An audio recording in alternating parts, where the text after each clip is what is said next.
আসসালামু আলাইকুম ওয়া রাহমাতুল্লাহ। ভাই ও বোনেরা, আজ আমরা কথা বলবো এমন এক জাতিকে নিয়ে যাদের নাম শুনলেই ভয়ের একটা অনুভূতি হয়। তারা হলো ইয়াজুজ মাজুজ, এক ভয়ঙ্কর জাতি যাদের কথা আল্লাহ তাআলা কুরআন শরীফে উল্লেখ করেছেন।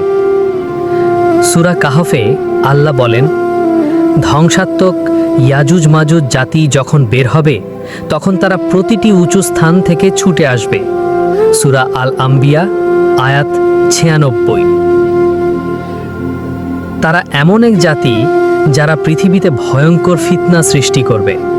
বর্তমানে তারা একটি প্রাচীরের পেছনে বন্দী। সেই প্রাচীর বানিয়েছিলেন এক ন্যায়পরায়ণ শাসক, যুলকারনাইন আলাইহিস সালাম। তিনি আল্লাহর নির্দেশে আয়রন ও তামা গলিয়ে এমন এক মজবুত প্রাচীর বানান যেটা ইয়াজুজ মাজুজ আজও ভেদ করতে পারেনি। কিন্তু কিয়ামতের আগের সময়ে আল্লাহর ইচ্ছায় সেই প্রাচীর ধ্বংস হবে। তখন ইয়াজুজ মাজুজ পৃথিবীতে নেমে আসবে। তারা এমন ফিতনা সৃষ্টি করবে যার তুলনা হবে না। তারা মানুষ খাবে না ঠিকই, কিন্তু যেভাবে ধ্বংস ও দাঙ্গা চালাবে পুরো দুনিয়ায় আতঙ্ক ছড়িয়ে পড়বে। রাসূল সাল্লাল্লাহু আলাইহি সাল্লাম বলেছেন, কিয়ামতের আলামতগুলোর মধ্যে ইয়াজুজ মাজুজ বের হওয়া অন্যতম। তাদের সংখ্যা এত বেশি হবে যে তারা পানি পান করতে করতে বড় নদীকেও শুকিয়ে ফেলবে। সেই কঠিন সময়ে ঈসা আলাইহিস সালাম দুনিয়ায় থাকবেন।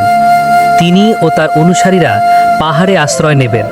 এরপর আল্লাহ ইয়াজুজ মাজুজকে এক বিশেষ রোগ দ্বারা ধ্বংস করবেন। পুত্র শিশুর ঘাড়ে পোকা ঢুকে সবাই মারা যাবে।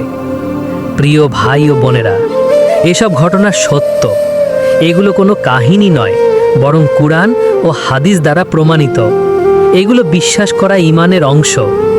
আসুন আমরা দোয়া করি, আল্লাহ যেন আমাদের ঈমানের উপর অটল রাখেন এবং ফিতনার সময় থেকে হেফাজত করেন। জাযাকাল্লাহ খায়রান।